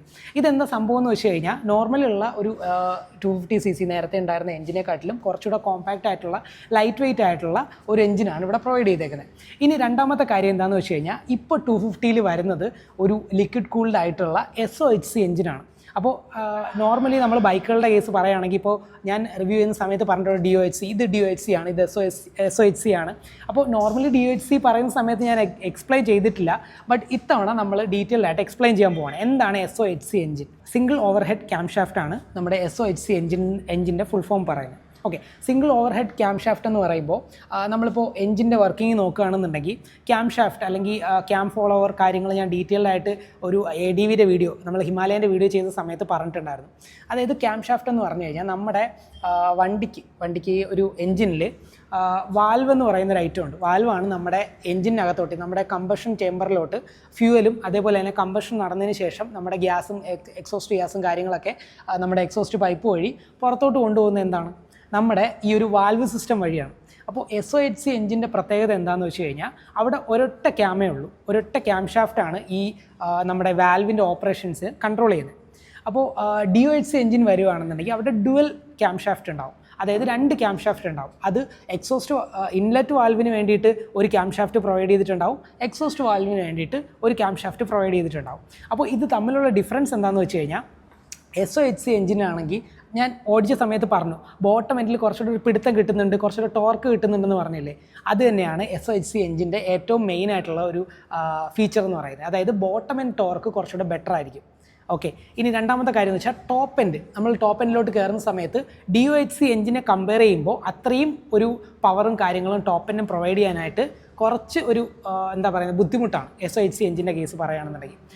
രണ്ടാമത്തെ കാര്യം ലോ എൻഡിൽ തന്നെ വൈബ്രേഷൻസ് വരാനുള്ള ചാൻസ് കൂടുതലാണ് SOHC എഞ്ചിനിൽ. ഇനി ഇതിൻ്റെ ഇതുണ്ട് കേട്ടോ, കുറച്ചുകൂടെ കാര്യങ്ങൾ എനിക്ക് ആഡ് ചെയ്യാനുണ്ട്. ഇനി DOHC എഞ്ചിൻ്റെ കാര്യം പറയുകയാണെന്നുണ്ടെങ്കിൽ അതിൻ്റെ ഡിസൈൻ എന്ന് പറയുന്നത് കുറച്ച് കോംപ്ലക്സ് ആണ്. ഓക്കെ, കാര്യം 2 ക്യാമാണ് അവിടെ പ്രൊവൈഡ് ചെയ്തിരിക്കുന്നത്, ക്യാം ഷാഫ്റ്റ് 2 പ്രൊവൈഡ് ചെയ്തിട്ടുണ്ട്. അപ്പോൾ സ്വാഭാവികമായിട്ടും അതിൻ്റെ എക്സ്പെൻസും കാര്യങ്ങളും കൂടുതലായിരിക്കും. ഇത് കുറച്ചുകൂടെ ഈസി ആയിട്ട് മാനുഫാക്ചർ ചെയ്യാൻ പറ്റും, കുറച്ചുകൂടെ നമുക്കെന്താ ഡിസൈൻ കുറച്ചുകൂടെ സിമ്പിളാക്കാൻ പറ്റും, ഈസി ആയിട്ട് മെയിൻറ്റെയിൻ ചെയ്യാൻ പറ്റും. അപ്പോൾ കുറച്ചുകൂടെ ചീപ്പറുമാണ്. ഓക്കെ, അപ്പോൾ അങ്ങനെ കുറേ കാര്യങ്ങൾ SOHC എഞ്ചിനുണ്ട്. ഇനി ഏറ്റവും ഇമ്പോർട്ടൻ്റ് ആയിട്ടുള്ള കാര്യം എന്താണെന്ന് വെച്ച് കഴിഞ്ഞാൽ ഫ്യൂവൽ എഫിഷ്യൻസി നോക്കുകയാണെന്നുണ്ടെങ്കിൽ SOHC എഞ്ചിനിൽ കുറച്ചുകൂടെ ബെറ്റർ ആയിട്ടുള്ള എക്കണോമി കിട്ടും. പക്ഷേ DOHC എഞ്ചിനിൽ കുറച്ചുകൂടെ ബെറ്റർ ആയിട്ടുള്ള ടോപ്പ് എൻഡ് കിട്ടും. കുറച്ചുകൂടെ ടോപ്പ് എൻഡ്, അതായത് നമ്മളിപ്പോൾ ഹൈ പവർ, ഇപ്പോൾ ഒരു സ്പോർട്സ് ബൈക്കൊക്കെ നോക്കുകയാണെങ്കിൽ ഉറപ്പായിട്ട് DOHC എഞ്ചിനായിരിക്കും. എന്തുകൊണ്ടാണ്? ബിക്കോസ് അത്രയും ടോപ്പ് എൻഡ് പ്രൊവൈഡ് ചെയ്യാനായിട്ട് DOHC എഞ്ചിനെ പറ്റുള്ളൂ. ഇനി SOHC എഞ്ചിനാണ്, അപ്പോൾ സ്വാഭാവികമായിട്ട് ഇപ്പോൾ ഒരു ഡ്യൂക്ക് പോലൊരു KTM പോലൊരു ബ്രാൻഡ് അത്യാവശ്യം പവർ കൂടുതൽ എക്സ്പ്ലോർ ചെയ്യാനായിട്ട് വണ്ടി ഇറക്കുന്ന ഒരു ബ്രാൻഡ് ഈ SOHC എഞ്ചിൻ എടുത്തു കഴിഞ്ഞാൽ അല്ലെങ്കിൽ പ്രൊവൈഡ് ചെയ്ത് കഴിഞ്ഞാൽ അതിൻ്റെ ടോപ്പ് എൻഡും കാര്യങ്ങളൊക്കെ ബുദ്ധിമുട്ടാവൂലേ എന്നായിരിക്കും നിങ്ങളുടെ ചോദ്യം. പക്ഷേ അവിടെയാണ് നമ്മുടെ എക്സെപ്ഷൻസ് വരുന്നത്. എന്തുകൊണ്ടാണെന്ന് വെച്ച് കഴിഞ്ഞാൽ നമ്മുടെ SOHC എഞ്ചിനിൽ തന്നെ നമുക്ക് പെർഫോമൻസ് ഇമ്പ്രൂവ് ചെയ്യാനായിട്ട്, അതായത് പവർ കൂടുതൽ പ്രൊഡ്യൂസ് ചെയ്യാനായിട്ട്, അല്ലെങ്കിൽ ഈ നോർമൽ SOHC വർക്കിംഗ് തന്നെ എഫിഷ്യൻസി ഇമ്പ്രൂവ് ചെയ്യാനായിട്ട് കുറച്ച് അഡീഷണൽ ഡിസൈൻ ചേഞ്ചസ് നമുക്ക് വരുത്താം. ഇത് നോർമൽ SOHC എഞ്ചിനിൽ 2 വാൽവാണ് നോർമലി പ്രൊവൈഡ് ചെയ്യുന്നത്. ഇതിൽ 4 വാൽവ് പ്രൊവൈഡ് ചെയ്തിട്ടുണ്ട്. 4 വാൽവ് പ്രൊവൈഡ് ചെയ്യുമ്പോൾ കൂടുതലായിട്ടുള്ള എയർ ഇൻടേക്കും അതേപോലെ തന്നെ എഫിഷ്യൻ്റ് ആയിട്ടുള്ള എക്സോസ്റ്റ് ഗ്യാസ് റിമൂവലും നടക്കും. ഓക്കെ, അപ്പോൾ ഒരു 2 വാൽവുള്ള ഒരു SOHC എഞ്ചിനെക്കാട്ടിലും ബെറ്റർ ആയിട്ടുള്ള ഒരു പവറും കാര്യങ്ങളും പ്രൊഡ്യൂസ് ചെയ്യാനായിട്ട് 4 വാൽവുള്ള ഒരു SOHC എഞ്ചിന് പറ്റും. ഇനി DOHC എഞ്ചിൻ്റെ പ്രത്യേകത എന്താണെന്ന് വെച്ച് കഴിഞ്ഞാൽ 2 ക്യാം ഷാഫ്റ്റ് പ്രൊവൈഡ് ചെയ്തേക്കുന്നതുകൊണ്ട് തന്നെ ആ വാൽവിൻ്റെ ഓപ്പറേഷൻ നമുക്ക് കുറച്ചുകൂടെ എഫിഷ്യൻ്റ് ആയിട്ട് നടക്കും. കൂടുതൽ ബെറ്റർ ആയിട്ട് എയർ ഇൻടേക്കും അതേപോലെ തന്നെ നമ്മുടെ എക്സോസ്റ്റ് ഗ്യാസിൻ്റെ ഇതും പുറത്തോട്ട് പോകുന്നതും ഒക്കെ അടിപൊളിയായിട്ട് കൺട്രോൾ ചെയ്യാൻ പറ്റും.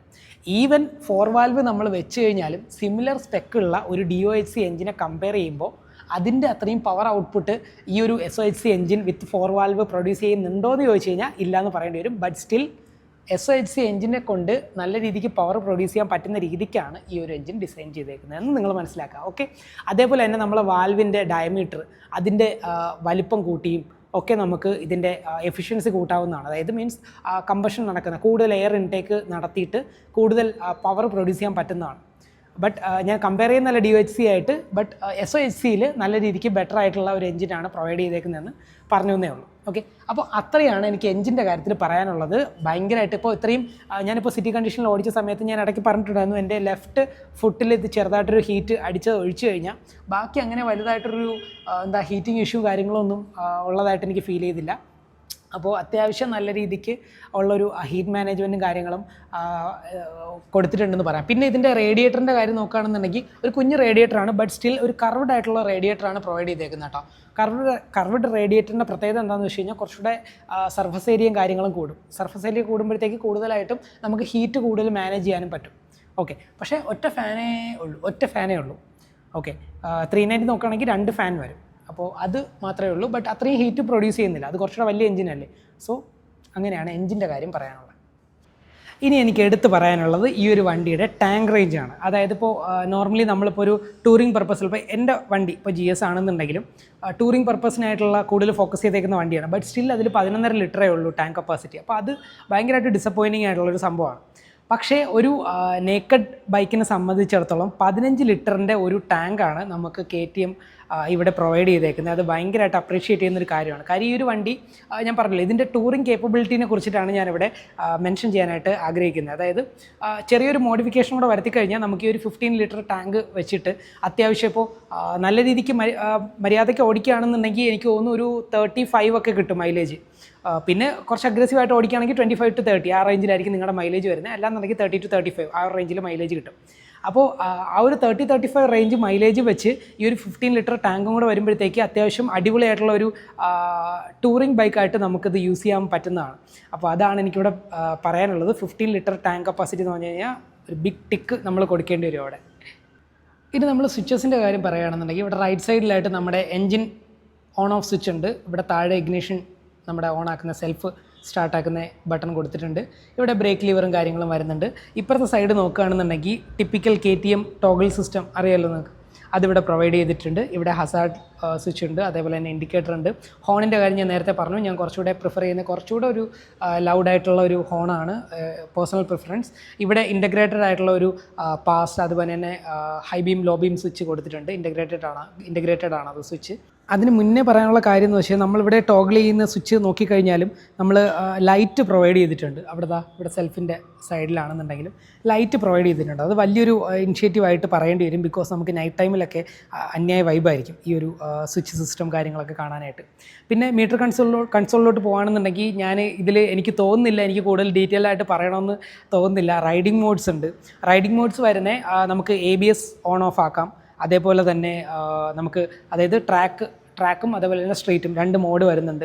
അപ്പോൾ കൂടുതൽ നമുക്ക് ഒരു നേക്കഡിൻ്റെ സൈഡിൽ നിന്ന് ഇത്രയും തന്നെ വരുന്നത് തന്നെ ഇത്രയും റൈഡിംഗ് മോഡും കാര്യങ്ങളൊക്കെ വരുന്നത് തന്നെ വലിയൊരു കാര്യമായിട്ട് പറയേണ്ടി വരും.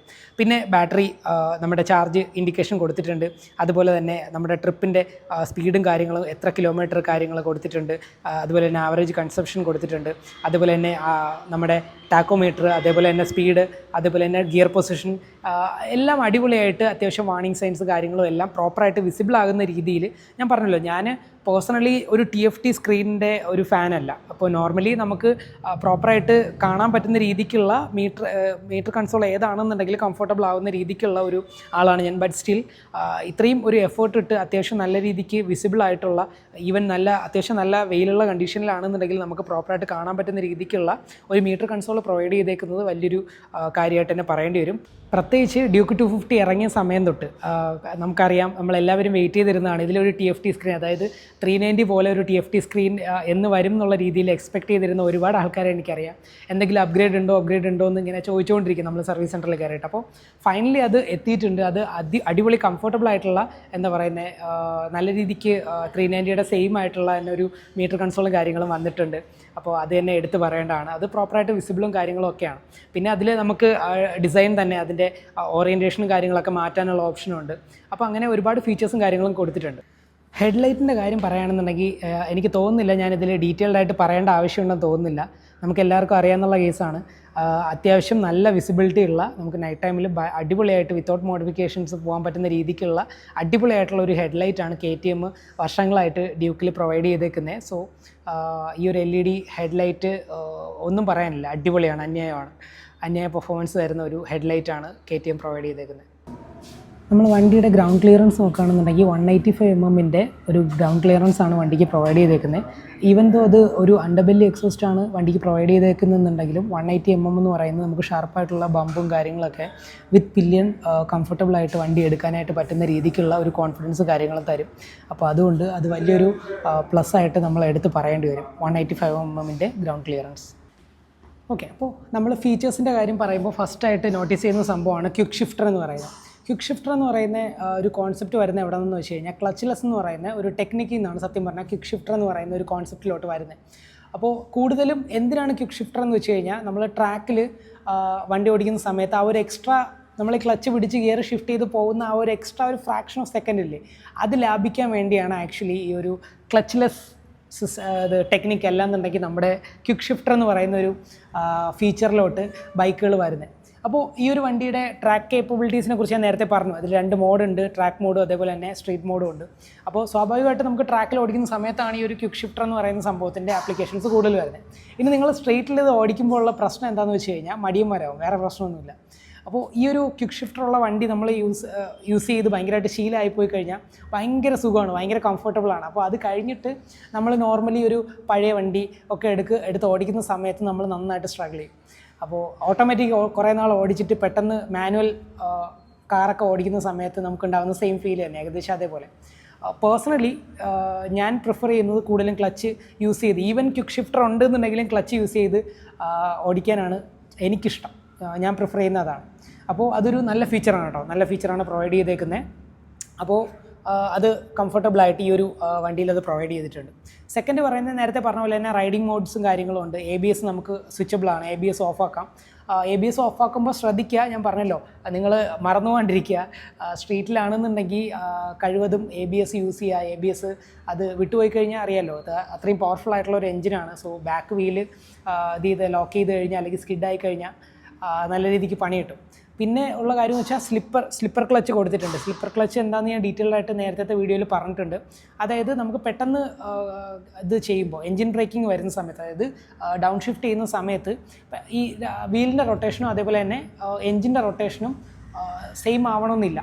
ഓക്കെ, ആ ഒരു പെട്ടെന്ന് ആ ഒരു ഇത് വരുന്ന സമയത്ത്, ഡൗൺ ഷിഫ്റ്റ് വരുന്ന സമയത്ത്, അപ്പോൾ ഒരു ഇറഗുലർ സർഫസ്, ഒരു ഇറഗുലർ സ്ട്രക്ചർ നമ്മുടെ ക്ലച്ച് പ്ലേറ്റിൻ്റെ അവിടെ കൊടുത്തിട്ടുണ്ട്. അപ്പോൾ അത് സ്മൂത്തായിട്ട് ഈ ഒരു സ്പീഡ് നമുക്ക് ഇത് ചെയ്യാനായിട്ട്, ലോക്ക് ചെയ്യാണ്ട് സ്പീഡ് അഡ്ജസ്റ്റ് ചെയ്യാൻ വേണ്ടിയിട്ട് ഉള്ള ഒരു ഡിസൈൻ വൈസ് ഒരു സ്ട്രക്ചറാണ് സത്യം പറഞ്ഞാൽ ഈ സ്ലിപ്പർ ക്ലച്ച് എന്ന് കൊണ്ട് ഉദ്ദേശിക്കുന്നത്.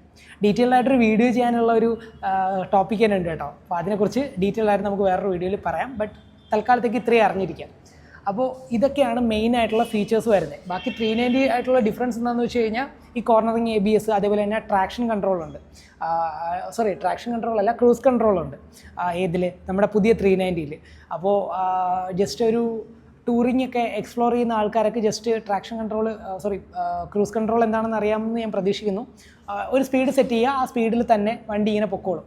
നമ്മൾ കൈ എടുത്ത് ജസ്റ്റ് ചുമ്മാ ത്രോട്ടിൽ റോൾ ചെയ്യേണ്ട ആവശ്യമില്ല. ഇപ്പോൾ ലോങ് ഹൈവേസ് ഒക്കെ എക്സ്പ്ലോർ ചെയ്യുമ്പോൾ ചുമ്മാ കൈ ഇങ്ങനെ എടുത്ത് വെച്ചിരുന്നാൽ മതി. കൈ പോലും വെക്കേണ്ട ആവശ്യമില്ല എന്ന് പറയുന്ന ആൾക്കാരോട് അങ്ങനെ ചെയ്ത് കഴിഞ്ഞാൽ എന്തെങ്കിലും ചെറിയൊരു കല്ല് കിടന്നാൽ മതി റോഡിൽ, നമ്മൾ തറയിൽ കിടക്കും. സോ നമ്മൾ കൈയൊക്കെ വെച്ചിട്ട് സുഖമായിട്ട് ഓടിച്ചാൽ മതി. ത്രോട്ടിൽ റോൾ ചെയ്യേണ്ട ആവശ്യമില്ല, ജസ്റ്റ് ബാലൻസ് ചെയ്ത് പോയാൽ മതി. അപ്പോൾ ആ ഒരു ഫീച്ചർ 390-ലാണ്. 390-നെ കുറിച്ച് 390-യുടെ വീഡിയോ ചെയ്യുന്ന സമയത്ത് നമ്മൾ ഡീറ്റെയിൽഡ് ആയിട്ട് ഈ ഒരു കാര്യങ്ങളെല്ലാം ഇൻക്ലൂഡ് ചെയ്യുന്നതായിരിക്കും.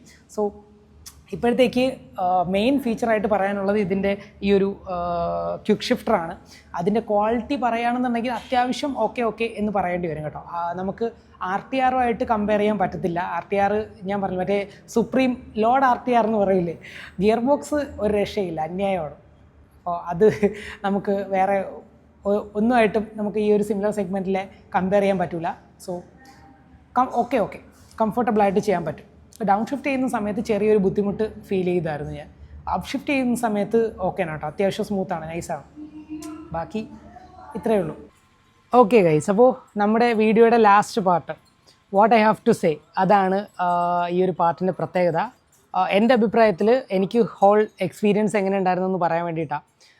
ആദ്യമേ തന്നെ കുറച്ച് പേഴ്സണൽ ഇഷ്യൂസ് കാരണമാണ് വീഡിയോസ് ഇപ്പോൾ റെഗുലർ അല്ലാത്തത്. ഒരു ഹെൽത്ത് ഇഷ്യൂ ഉണ്ടായിട്ടുണ്ടായിരുന്നു വീട്ടിൽ. അപ്പോൾ അതുമായിട്ട് കുറച്ച് സീരിയസ് ആയിട്ട് തന്നെ നിൽക്കേണ്ട ഒരു സിറ്റുവേഷൻ വന്നു. അപ്പോൾ അതുകൊണ്ടാണ് വീഡിയോസ് റെഗുലറായിട്ട് വരാതിരുന്ന ഒരു ചെറിയ ബ്രേക്ക് വന്നത്.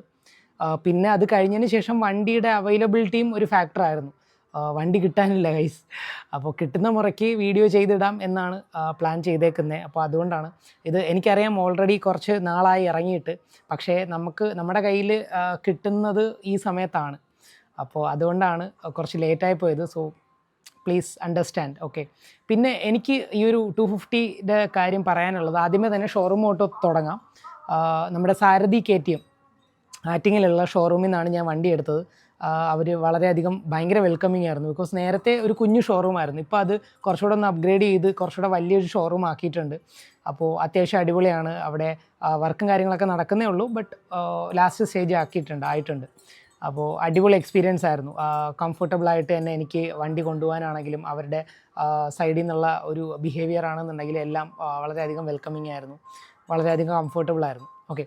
പിന്നെ എനിക്ക് പറയാനുള്ള കാര്യം എന്താണെന്ന് വെച്ച് കഴിഞ്ഞാൽ 250 ഒരു പർട്ടിക്കുലർ ബൈക്കിനെ കുറിച്ചിട്ട് എനിക്ക് തോന്നുന്നു ഞാൻ ഇത് അത്യാവശ്യം ലോങ് ആയിട്ടുള്ള വീഡിയോ ആണ്. ഞാൻ ഇത്രയും പ്രതീക്ഷിച്ചില്ലായിരുന്നു. ബിക്കോസ് എനിക്ക് ഭയങ്കര ഇഷ്ടമുള്ള വണ്ടി ആയതുകൊണ്ട് അതിൻ്റെ ഫീച്ചേഴ്സ് കുറേ കാര്യങ്ങൾ എക്സ്പ്ലെയിൻ ചെയ്തുകൊണ്ടിരിക്കാൻ തോന്നുന്നതുകൊണ്ടാണ് എനിക്കൊന്ന് കൂടുതൽ കാര്യങ്ങൾ പറഞ്ഞു പോയതെന്ന് തോന്നുന്നു.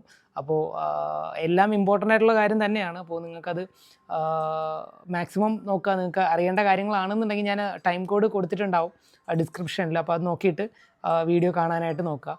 പിന്നെ പറയാനുള്ള കാര്യം എന്താണെന്ന് വെച്ച് കഴിഞ്ഞാൽ ആ ഒരു ബ്ലാക്ക് വേരിയൻ്റ് ഉണ്ടല്ലോ, സെക്സി ബ്ലാക്ക് എന്ന് ഞാൻ പറയത്തുള്ളത് കേട്ടോ. ബിക്കോസ് എന്തുകൊണ്ടാണെന്ന് വെച്ച് കഴിഞ്ഞാൽ അന്യായ ലുക്കാണ് ആ ഒരു ബ്ലാക്ക് കളറിൽ ആ ഒരു ഡിസൈനും കാര്യങ്ങളൊക്കെ വരുന്നത്.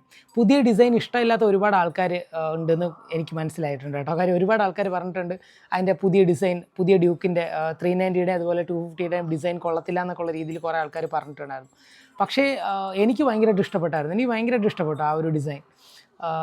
ഭയങ്കര അടിപൊളിയായിട്ട് ആ DRL കൊടുത്തേക്കുന്നതാണെങ്കിലും ഹെഡ്ലൈറ്റ് പിന്നെ പറയണ്ടല്ലോ. പിന്നെ ബാക്കി ഓവറോൾ ഡിസൈൻ ആണെന്നുണ്ടെങ്കിലും അടിപൊളിയായിട്ടുണ്ട്. അപ്പോൾ ഡിസൈൻ വൈസ് ആണെന്നുണ്ടെങ്കിലും ആ കളർ ബ്ലാക്ക് കളറിൽ ആണെന്നുണ്ടെങ്കിലും അന്യായ ലുക്കാണ്. സോ അപ്പോൾ നിങ്ങൾ എടുക്കാൻ ഉദ്ദേശിക്കുന്ന ആൾക്കാരാണെന്നുണ്ടെങ്കിൽ ബ്ലാക്ക് ഒന്ന് കൺസിഡർ ചെയ്യൂ, അടിപൊളിയായിരിക്കും കേട്ടോ. പിന്നെ ഇതിൻ്റെ വണ്ടീനെ കുറിച്ച് അന്വേഷിച്ച സമയത്ത് ഇതിൻ്റെ കംപ്ലയിൻസ് ആയിട്ട് കേട്ടത് 1-2 പേര് റിപ്പോർട്ട് ചെയ്തിട്ടുള്ളത് ടൈമിംഗ് ചെയിനിൻ്റെ പ്രോബ്ലം കാരണം നോയ്സ്, വണ്ടി ഡിഫറെൻ്റ് ആയിട്ടുള്ളൊരു സൗണ്ട് ഉണ്ടാക്കുന്ന രീതിയിൽ ഒരു കംപ്ലയിൻറ്റ് ഇങ്ങനെ പറഞ്ഞു കേട്ടിട്ടുണ്ട്. അത് ഒരുപാട് ഫ്രീക്വൻ്റ് ആയിട്ടൊന്നും വരുന്നില്ല. 1-2 പേർക്ക് ഇങ്ങനെ കംപ്ലയിൻറ്റ് റിപ്പോർട്ട് ചെയ്തിട്ടുണ്ട്. അത് പുതിയ, നമ്മൾ അറിയാമല്ലോ, ഫസ്റ്റ് സെറ്റ് ഓഫ് ബാച്ച് ഇറങ്ങുന്ന സമയത്ത് സ്വാഭാവികമായിട്ടും കംപ്ലയിൻറ്റ് വരുന്ന ആ ഒരു രീതിയിൽ ഉള്ള ഒരു കംപ്ലയിൻ്റ് ആയിട്ട് ഞാനത് കൺസിഡർ ചെയ്യുന്നുള്ളൂ. പിന്നെ ഇൻ കേസ് നിങ്ങൾ എടുക്കുന്ന സമയത്ത് അത് കംപ്ലയിൻറ്റ് വന്നു കഴിഞ്ഞാൽ അത് വാറണ്ടി തന്നെ മാറും. അപ്പോൾ വലിയ ഇഷ്യൂവും കാര്യങ്ങളൊന്നും ഉണ്ടാവാൻ ചാൻസ് ഇല്ല. പിന്നെ അങ്ങനെ വലിയ കംപ്ലയിൻറ്റോ കാര്യങ്ങളോ ഒന്നും പറഞ്ഞു കേട്ടിട്ടില്ല, കംപ്ലയിൻ്റ് ഒന്നും പറയുന്നില്ല. ഇൻ കേസ് ഓണേഴ്സ് ആരെങ്കിലും കാണുന്നുണ്ടെന്നുണ്ടെങ്കിൽ പ്ലീസ് നിങ്ങൾക്ക് എന്തെങ്കിലും കംപ്ലയിൻറ്റ് വരുന്നുണ്ടെന്നുണ്ടെങ്കിൽ ഒന്ന് പറയുക. ബിക്കോസ് KTM അത്യാവശ്യം നല്ല ക്വാളിറ്റി ഉള്ളൊരു ബ്രാൻഡായിട്ടാണ് ഞാൻ ഇപ്പോഴും കൺസിഡർ ചെയ്യുന്നത്. എൻ്റെ പേഴ്സണൽ എക്സ്പീരിയൻസിൽ നിന്ന് ഫ്രണ്ട്സിൻ്റെ അടുത്തു നിന്നാണെന്നുണ്ടെങ്കിലും കേട്ടിട്ടുള്ളതൊക്കെ പോസിറ്റീവായിട്ടുള്ള റെസ്പോൺസാണ്. പിന്നെ അത്യാവശ്യം നല്ല ക്വാളിറ്റിയിൽ നല്ല ഫീച്ചേഴ്സ് പ്രൊവൈഡ് ചെയ്യുന്നതാണ് KTMൻ്റെ ട്രേഡ് മാർക്ക് എന്ന് നമുക്ക് പറയാനുള്ളത്. അപ്പോൾ അതുകൊണ്ട് വണ്ടി എനിക്ക് ഭയങ്കരമായിട്ട് ഇഷ്ടപ്പെട്ടു. അടിപൊളി ഒരു അതിൻ്റെ എക്സ്പീരിയൻസ് ഇപ്പോഴും നിൽക്കുകയാണ് കയ്യിൽ. കാര്യം ബിക്കോസ് ആ ട്രാഫിക്കിലൊക്കെ നമ്മൾ മാന്യൂവർ ചെയ്ത് കൊണ്ടുപോകുന്നത് ഒരു ഡിഫറെൻറ്റ് എക്സ്പീരിയൻസ് ആണ്. ഡ്യൂക്ക് എന്ന് പറയുന്ന ഡ്യൂക്ക് തന്നെയാണ്. അത് വേറെ ഒന്നും നമുക്ക് കമ്പയർ ചെയ്യാൻ പോലും പറ്റത്തില്ല. ആ ഒരു പ്ലേസ് ഡ്യൂക്കിന് തന്നെ ഉണ്ട്. പിന്നെ എനിക്ക് അവിടെ വെച്ച് ഔട്ട്രോ പറയാൻ പറ്റിയിട്ടില്ല. ബിക്കോസ് ലാസ്റ്റ് കുറച്ച് ക്രൗഡഡ് ആയിപ്പോയി. അപ്പോൾ അവിടെ വെച്ചിട്ട് പിന്നെ ബുദ്ധിമുട്ടിക്കുന്നത് ശരിയല്ലല്ലോ.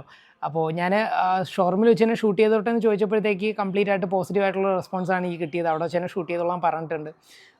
പക്ഷേ ലാസ്റ്റ് ആയപ്പോൾ അവിടെ വേറെ കസ്റ്റമേഴ്സൊക്കെ വന്നിട്ടുണ്ടായിരുന്നു. അപ്പോൾ പിന്നെ ബുദ്ധിമുട്ടാവും എന്നുള്ള രീതിയിൽ ഞാൻ ഇറങ്ങി. എൻ്റെ ഔട്ട്രോ അവിടെ വീട്ടിൽ വെച്ചിട്ട് പറയാമെന്ന് വിചാരിച്ചു. അപ്പോൾ അടിപൊളി ഒരു എക്സ്പീരിയൻസ് ആയിരുന്നു നമ്മുടെ ഡ്യൂക്ക് 250 ഓടിച്ചതിൽ.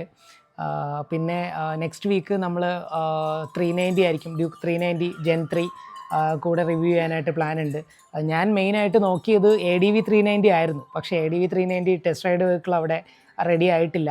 രജിസ്ട്രേഷനും കാര്യങ്ങളൊക്കെ നടക്കുന്നേ ഉള്ളൂ. പിന്നെ ഞാൻ ഇത് ചെയ്ത സമയത്ത്, നമ്മുടെ V-Strom ചെയ്ത സമയത്ത് ഞാൻ പറഞ്ഞിട്ടുണ്ടായിരുന്നു, നമ്മൾ ഇനി തൊട്ട് ഇതേപോലെ പ്രോപ്പർ രജിസ്റ്റർ ചെയ്യാത്ത വണ്ടി അല്ലെങ്കിൽ മീറ്റർ ഊരിയിട്ടിട്ടുള്ള വണ്ടിയില്ല, അതിൽ ടെസ്റ്റ് റൈഡ് എടുക്കുന്ന പരിപാടിയില്ല. സോ കറക്റ്റായിട്ട് ചോദിച്ച് ടെസ്റ്റ് റൈഡ് വണ്ടിയിൽ തന്നെ ആയിരിക്കും നമ്മൾ വീഡിയോയും കാര്യങ്ങളൊക്കെ ചെയ്യുന്നത്. അതുകൊണ്ടാണ് ഒരു ചെറിയ ഡിലേ വരുന്നത്. സോ പ്ലീസ് അണ്ടർസ്റ്റാൻഡ് ആൻഡ് കുറച്ചൊന്ന് വെയിറ്റ് ചെയ്യുക. അപ്പോഴത്തേക്ക് നമ്മുടെ വീഡിയോ ഉടനെ എത്തുന്നതായിരിക്കും. അപ്പോൾ അതുവരത്തേക്ക് എനിക്ക് ബൈക്ക് വേറെ കിട്ടാത്തത് കൊണ്ട് Gen 3യുടെ വീഡിയോ നമ്മൾ ഇതുവരെ ഇട്ടിട്ടില്ലല്ലോ. ഒരു കുറച്ച് പഴയതായിട്ടുണ്ട്. ബട്ട് സ്റ്റിൽ ഇപ്പോൾ ക്രൂസ് കൺട്രോളൊക്കെ വന്നിട്ടുണ്ടല്ലോ. അപ്പോൾ അതും കൂടെയൊക്കെ എക്സ്പ്ലെയിൻ ചെയ്തുകൊണ്ട് നമ്മുടെ ഡ്യൂക്ക് 390 Gen 3യുടെ വീഡിയോ ആയിരിക്കും നെക്സ്റ്റ് വീക്ക് വരുന്നത്. അത് കഴിഞ്ഞിട്ട് നമുക്ക് ADV 390യുടെ വീഡിയോയിലോട്ട് പോകാം. ഓക്കെ, അപ്പം അങ്ങനെയാണ് ഇപ്പോൾ പ്ലാൻ ചെയ്ത് വെച്ചേക്കുന്നത്. സോ വീഡിയോ മാക്സിമം കാണാനായിട്ട് നോക്കുക. നിങ്ങൾക്ക് ഇഷ്ടപ്പെടുകയാണെന്നുണ്ടെങ്കിൽ ലൈക്ക് ചെയ്യുക. നിങ്ങൾക്ക് എന്തെങ്കിലും കാര്യങ്ങൾ പോയിൻ്റ് ഔട്ട് ചെയ്യാനുണ്ടെന്നുണ്ടെങ്കിൽ കമൻറ്റ് ചെയ്യുക. ഞാൻ പറഞ്ഞതിൽ എന്തെങ്കിലും മിസ്റ്റേക്ക് ഉണ്ടെന്നുണ്ടെങ്കിൽ അത് നിങ്ങൾക്ക് പോയിൻ്റ് ഔട്ട് ചെയ്യാം. പിന്നെ നിങ്ങളുടെ എക്സ്പീരിയൻസ്, നിങ്ങളൊരു 250 ഓണർ ആണെന്നുണ്ടെങ്കിൽ പ്ലീസ് നിങ്ങളുടെ എക്സ്പീരിയൻസ് ഷെയർ ചെയ്യുക. അപ്പോൾ അത്രേ ഉള്ളൂ ഗൈസ്. അപ്പോൾ ഇനി നെക്സ്റ്റ് വീക്ക് പുതിയൊരു വീഡിയോ ആയിട്ട് വരുന്നവരെ ബൈ ബൈ.